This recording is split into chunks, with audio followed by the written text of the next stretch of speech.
Islam, iman dan ihsan.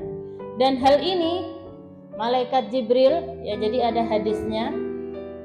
Itu diriwayatkan oleh Sayyidina Umar, ya, dari Sayyidina Umar kalau nggak salah. Malaikat Jibril itu datang menyerupai seorang laki-laki Arab di situ. Dan sahabat waktu itu, jadi malaikat Jibril hadir di majelisnya Nabi. Kemudian sahabat nggak ada yang tahu laki-laki ini siapa. Kalau musafir tidak ada tanda-tanda musafir, pakaiannya bersih, rambutnya nggak acak-acakan. Zaman dulu kan nggak ada mobil, nggak ada pesawat. Jadi kalau musafir itu pasti naik apa?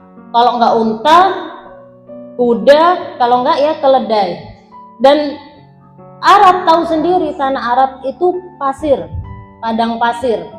Jadi kalau ada musafir dari jauh pasti rambutnya udah banyak pasirnya, bajunya udah kotor kena pasir, udah acak-acakan lah gitu musafir. Sekarang yang musafir naik mobil aja kadang udah acak-acakan, ya kan? Apalagi yang itu naik kuda, naik ini. Tapi ngelihat laki-laki ini kok bajunya bersih, rambutnya masih rapi, masih wangi gitu ya, nggak ada tanda-tanda asarus safar, tidak ada tanda-tanda musafir. Duduk di antara para sahabat nggak ada yang tahu siapa laki-laki ini. Kalau masih orang Arab situ pasti pada kenal. Terus laki-laki tadi langsung datang ke Nabi, menghadapkan lututnya dengan lutut Nabi, hadap-hadapan, langsung hadap-hadapan, langsung nanya ke Nabi, ma huwal Islam. Dia nanya ke Nabi, kemudian dijawab oleh Nabi. Terus nanya ma huwal iman, ditanya lagi sampai ma huwal Islam. Sampai selesai udah dia nanya, pergi malaikat Jibril tadi. Sahabat gak ada yang tahu itu kalau itu adalah malaikat Jibril. Ya, jadi malaikat Jibril datang khusus untuk mengajarkan tentang Islam, iman dan juga ihsan. Jadi langsung malaikat Jibril yang datang. Islam yang pertama adalah rukun Islam. Apa Islam? Seseorang yang sudah mengaku Islam berarti dia harus tunduk, harus patuh atas semua hukum-hukum syariat yang diajarkan atau dibawa oleh Nabi Muhammad SAW. Kalau ngaku Islam, semua peraturan syariat, semua hukum-hukum syariat, ya jangan dilanggar, ya harus patuh, itu baru Islam. Kalau hukum-hukum syariatnya dilanggar, gak dikerjakan, berarti Islamnya Islam KTP, cuma KTP-nya aja yang Islam. Disuruh puasa kan salah satu rukun Islam, gak puasa di tengah jalan, makan. Nah ini Islam KTP. Namanya Islam ya harus tunduk, harus patuh. Giliran puasa nggak puasa, giliran sholat id paling depan. Tapi nggak pernah sholat 5 waktunya. Nah ini Islam KTP. Namanya Islam berarti harus tunduk, harus patuh atas semua hukum-hukum syariat yang dibawa oleh Nabi Muhammad, yang diajarkan oleh Nabi Muhammad. Seseorang yang asalnya kafir, nggak meluk agama Islam, kemudian memeluk agama Islam, maka dia harus tunduk, harus patuh. Nggak boleh ditawar, udah puasanya 15 hari aja, puasa Ramadan misalnya, udah sholatnya 2 kali aja, jangan 5 kali, nggak bisa. Harus tunduk, harus patuh atas itu ketentuan syariat yang dibawa oleh Nabi Muhammad SAW. Kenapa sih harus tunduk, harus patuh? Karena agama di sisi Allah itu hanya agama Islam. Ya memang kalau di Indonesia ada namanya toleransi. Ya, agama ada berapa di Indonesia? Ada 5 apa 6? Di Indonesia ada agama baru. Ya. Ada 5 ya? 6. Oh, ada yang jawab 4 malah.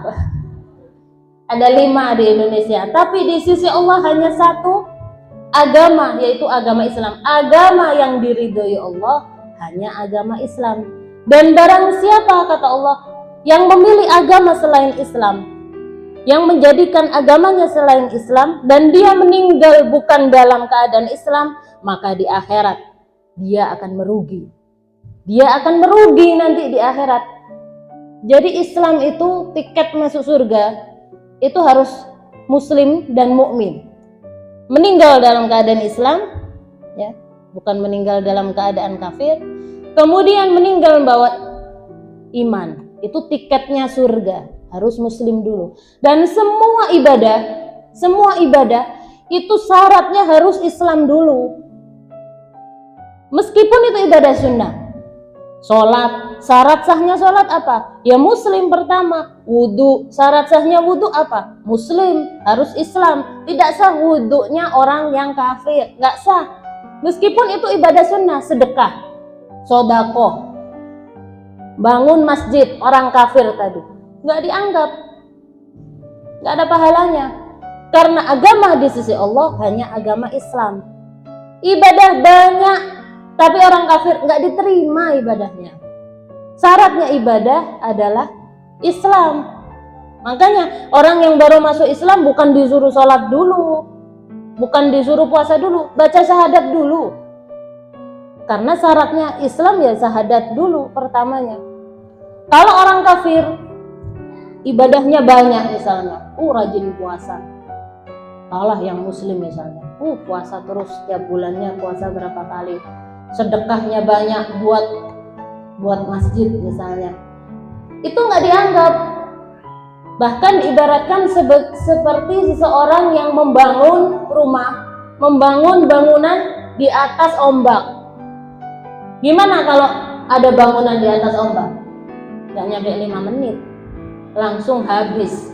Ya seperti itu. Makanya agama yang diridhoi hanya agama Islam. Syarat ibadah semuanya harus Islam. Makanya kita alhamdulillah ya terlahir dalam keadaan Islam. Orang tua Islam, nenek-nenek semuanya Islam, alhamdulillah. Tapi jadikan Islam itu jangan hanya Islam KTP. Laksanakan perintah syariat yang wajib dikerjakan semuanya. Cuma sedikit. Memang kalau rukun Islam itu kebanyakan ibadah amaliyah. Ibadah yang perlu ada pekerjaannya gitu, ada wujudnya. Sholat, puasa, mengeluarkan zakat, naik haji, ibadah amaliyah. Kalau rukun iman itu ibadah qalbiyah semuanya. Lanjutannya, makna asyhadu an la ilaha illallah. Jadi ketika seseorang mengucapkan kalimat syahadat, asyhadu an la ilaha illallah, bukan hanya ngomong saja ya, tapi arti dari asyhadu an la ilaha illallah ini sangat dalam. Artinya apa? Saya mengetahui, saya menyatakan, saya meyakini dengan hati ya, bukan hanya lisan saja. Dan saya akan menjelaskan kepada yang lainnya bahwa tidak ada yang wajib disembah dalam wujudnya kecuali Allah Subhanahu wa ta'ala. Hanya Allah satu, tidak ada yang lain. Dan Allah lah, ketika seseorang mengucapkan kalimat syahadat, berarti dia meyakini bahwa segala sesuatu yang ada di langit dan semua yang ada di isinya, malaikat, arusnya Allah, semuanya yang ada di langit itu semuanya adalah ciptaannya Allah. Yang ada di bumi, manusia, hewan, tumbuhan, tanaman, semuanya yang ada di bumi semuanya juga adalah ciptaan Allah. Semua adalah ciptaan Allah, karena memang tidak ada yang seperti Allah, yang maha kuasa seperti Allah. Laisa kamitslihi syai'un wa huwas samiul basir. Allah maha melihat, Allah maha mendengar. Dan semuanya nabi-nabi, rasul-rasul. Nabi rasul bedanya apa? Beda ya. Kalau nabi itu adalah utusan Allah tapi tidak diberi wahyu untuk menyampaikan kepada umatnya. Dan nabi jumlahnya lebih banyak daripada rasul. Kalau rasul diberikan wahyu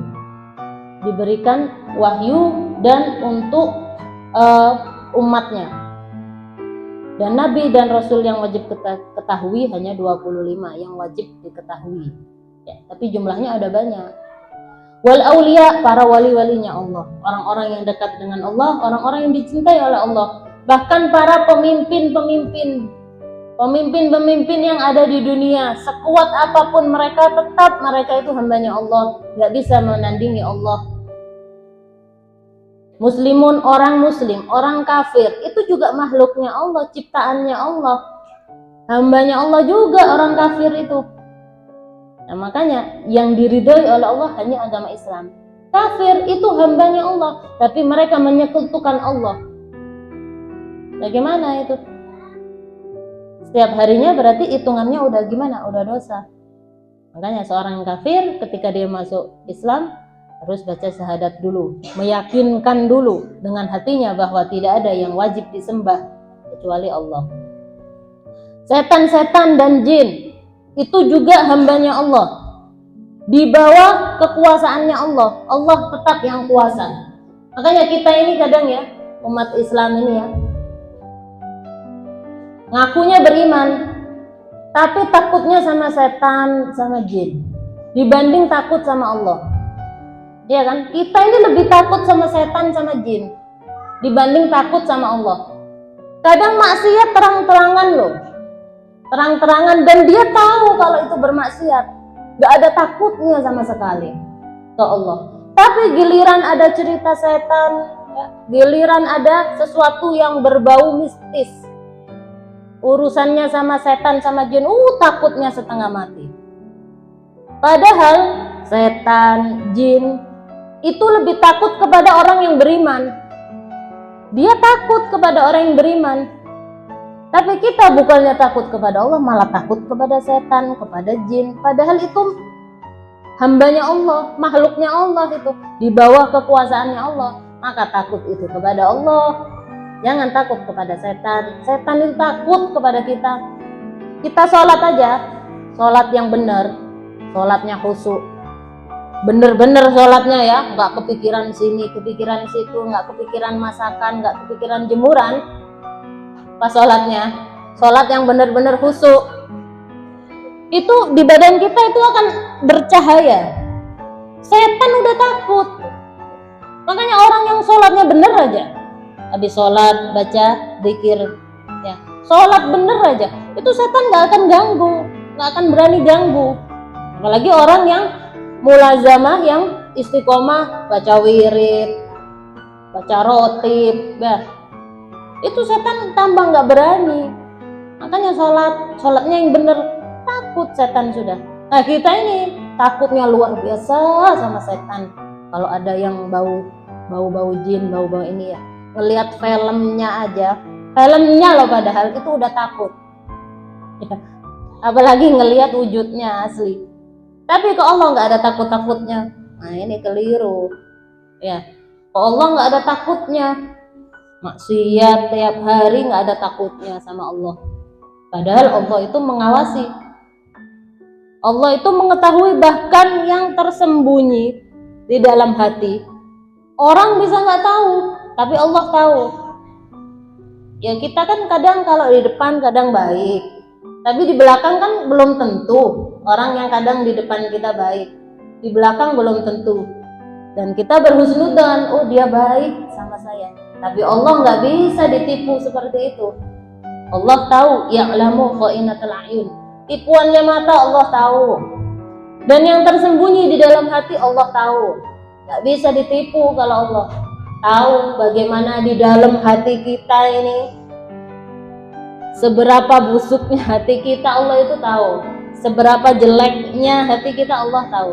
Dan seberapa bersihnya hati kita Allah juga tahu. Misalnya orang tidak menganggap kita, orang kalau ngelihat kita itu bawaannya curiga terus misalnya, sehingga banyak nggak disukai sama orang. Ya kan, orang kalau ngelihat saya tuh kenapa ya bawaannya kok suudon melulu. Saya dibilang ini, saya dibilang itu, nggak usah khawatir. Allah tahu apa yang ada di dalam hati kita. Yang penting Allah nggak suudon ke kita, ya. Allah masih percaya sama kita, udah, nggak usah cari ridhonya manusia, sudah. Allah tahu apa yang ada di dalam hati. dan Allah tahu apa yang tersembunyi, bahkan yang paling kamu sembunyikan Allah tahu. Allah tahu. Ya'lamu sirra, yang rahasia Allah tahu, wa akhfa, dan yang paling tersembunyi sekalipun, yang sekiranya manusia nggak bakal lihat, nggak bakal tahu, nggak bakal kepikiran ke sana, Allah tahu. Jadi nggak ada yang luput dari pandangan Allah sekecil apapun itu. Makanya hati-hatilah, maksiat sekecil apapun Allah tahu. Dan kebaikan sekecil apapun Allah juga tahu. Makanya kalau bisa, lakukan kebaikan sekecil apapun itu, meskipun itu hanya senyum ke sesama muslim. Makanya dinamakan senyummu kepada saudaramu itu adalah sedekah. Karena sekecil apapun kebaikan yang kamu lakukan gak akan pernah dilupakan oleh Allah.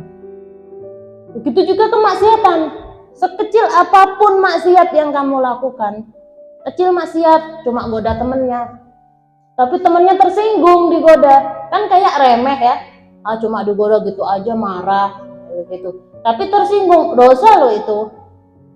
Makanya kalau bercanda ya, itu bercanda yang baik, jangan bahas-bahas sesuatu yang sensitif, bahas fisik. Dasar kamu si hitam misalnya, si hidung misalnya, kamu si pesek misalnya, ya kan, si pendek. Nah, jangan bahas-bahas fisik, orang tersinggung, itu masalah sensitif. Cuma bercanda doang, tapi kalau dia sampai tersinggung, dosa. Kan yang bagus-bagus aja, ya, yang bagus-bagus aja bercandanya. Tapi meskipun kesalahan sebesar apapun, Allah itu Maha Pengampun. Sebesar apapun dosa yang kita lakukan, asalkan kita bertobat dengan benar-benar, taubat yang nasuha dan berjanji gak akan mengulangi, maka akan diampuni oleh Allah. Juga tidak boleh kita berputus asa atas dosa kita. Tapi bukan berarti Allah kan Maha Pengampun, saya dosa, besok dosa lagi, sekarang tobat, besok ngelakuin lagi. Ya, jangan, berarti itu gak nasuha tobatnya. Udah niat gitu, saya sekarang mau berdosa, mau tobat, besok mau ngelakuin dosa lagi, kan Allah Maha Pengampun misalnya, ya berarti dibuat mainan ini tobatnya. Tobat yang benar-benar pasti akan diampuni oleh Allah. Tapi kerjakan sekecil apapun kebaikan, jangan pernah dilewatkan, dan hindari sekecil apapun dosa, karena Allah Maha melihat, Allah itu Maha mengawasi. Allah itu tahu loh semua gerak-gerik kita. Mungkin kadang kita ini bermaksiat, ya, ditutupi oleh Allah aib kita, sehingga manusia nggak tahu, tapi Allah tahu.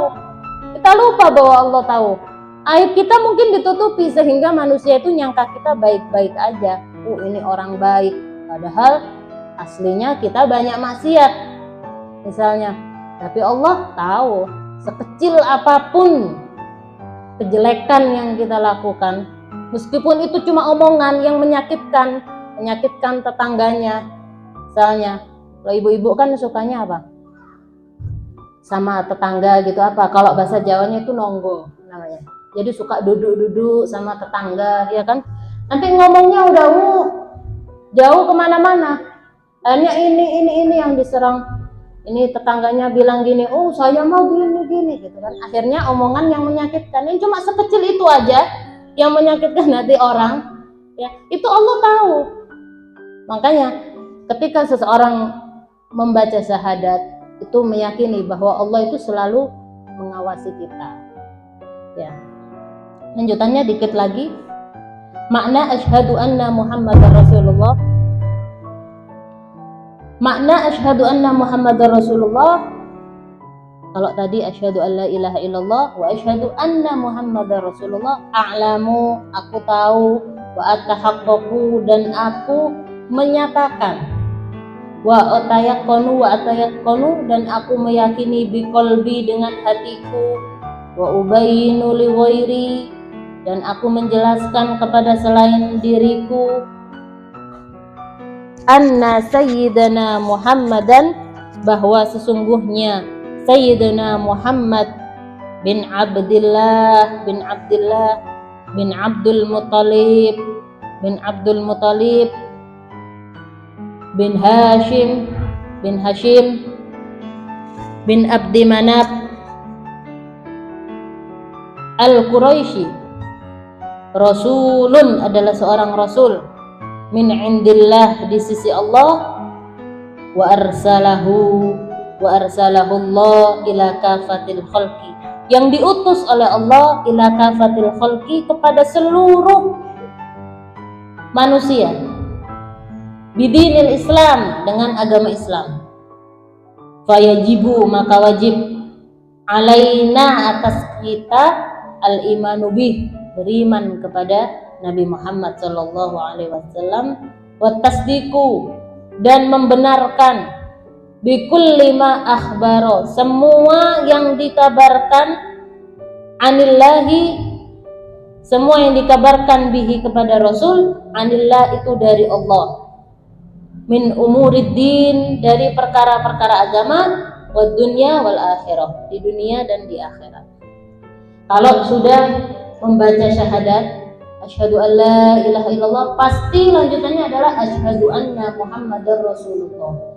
Meyakini, aku yakin, aku mengetahui bahwa tidak ada, aku meyakini dengan hatiku bahwa Sayyiduna Muhammad bin Abdullah bin Abdul Muttalib bin Hashim bin Abdul Manaf Al-Quraisy, Nabi Muhammad adalah seorang Rasul di sisi Allah. Jadi tidak ada Rasul yang dianggap Habibullah, yang memang dipilih oleh Allah untuk mengajarkan agama Islam ini, hanya Nabi Muhammad SAW untuk kita. Jadi seseorang yang kalau sudah mengucapkan kalimat syahadat, harusnya dia benar-benar mempercayai segala sesuatu yang dibawa oleh Nabi Muhammad. Bukan berarti kalau ada orang sakti dikit ngaku Rasul percaya, ya jangan.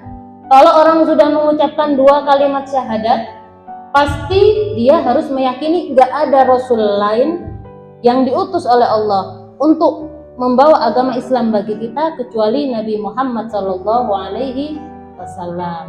Beriman kepada Nabi dan membenarkan semua yang dibawa oleh Nabi Muhammad Sallallahu Alaihi Wasallam. Jadi agama yang diridhoi oleh Allah adalah agama Islam. Tiketnya surga harus Islam dan meninggal bawa iman. Dan seseorang yang mengaku membaca syahadat berarti dia harus meyakini bahwa Allah lah yang maha kuasa, Allah yang mengawasi dia. Begitu juga seseorang yang membaca syahadat kepada Nabi, dia mempercayai semua yang dibawa oleh Nabi, termasuk mukjizat-mukjizatnya Nabi. Jadi kalau ada kita cerita tentang mukjizatnya Nabi, Nabi dapat membelah bulan, Nabi dapat menyembuhkan orang sakit. Kan ya, pernah ceritanya ada orang yang matanya udah keluar ya, Abu Qatadah, matanya udah keluar waktu perang Badar, perang Khaybar atau perang Badar kalau nggak salah, dimasukkan lagi oleh Nabi, didoakan, sembuh matanya, bahkan lebih sehat daripada mata yang tidak sakit. Itu adalah mukjizat. Kalau kita mengucapkan syahadat, kita harus meyakini semua yang datang dari Nabi, semuanya itu adalah benar dan dari Allah, termasuk mukjizatnya Nabi. Jangan dipikir-pikir pakai logika, nggak masuk akal. Mana ada orang yang matanya udah keluar bisa masuk lagi. Terus ada yang pohon, termasuk mukjizatnya Nabi, pohon yang berjalan mengucapkan salam kepada Nabi, itu mukjizat. Kalau kita mengucapkan syahadat, berarti kita juga harus meyakini semua yang datang dari Nabi itu adalah dari Allah. Berarti yakin, meyakini, termasuk mukjizat-mukjizatnya Nabi, dan semua yang dikatakan oleh Nabi kita juga harus percaya. Dari perkara urusan agama kita, untuk agama, urusan dunia, dan urusan akhirat. Kita harus percaya ketika kita mengucapkan 2 kalimat syahadat. Agama Islam ini ya adalah agama yang sangat nggak rumit gitu ya. Agama Islam itu agamanya nggak rumit. Dan agama Islam itu satu-satunya agama yang sangat menjunjung harkat martabat wanita. Zaman dulu itu gak hanya di negara Arab, negara-negara manapun, termasuk negara-negara Inggris kayak gitu, kerajaan-kerajaan zaman dahulu, itu wanita nggak ada harganya. Nggak ada harganya wanita itu, cuma hanya untuk sebagai alat pemuas syahwatnya laki-laki. Cuma itu nilainya wanita, nggak ada harganya. Tapi ketika Islam datang, wanita ini benar-benar dimuliakan. Bahkan zaman dulu itu sampai orang Arab dikubur hidup-hidup kalau punya anak perempuan.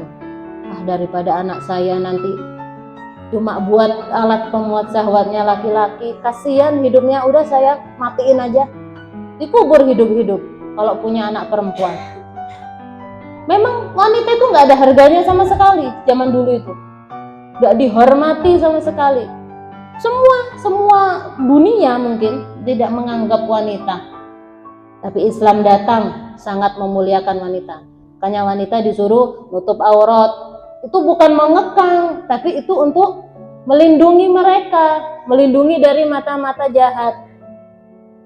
Disuruh menutup aurat. Kalau pakai baju jangan yang ngetat, ya. Bener nutup aurat tapi ketat misalnya. Pakai baju yang agak longgar, kerudungnya yang agak panjang. Agar apa? Orang kalau tertutup, laki-laki males mau godanya, apanya yang mau digoda, ya kan? Tapi kalau terbuka, kalau dibuka ya itu mengundang. Kadang kalau sudah terbuka digoda sama laki-laki marah, tapi dibuka kan bingung jadinya, iya kan?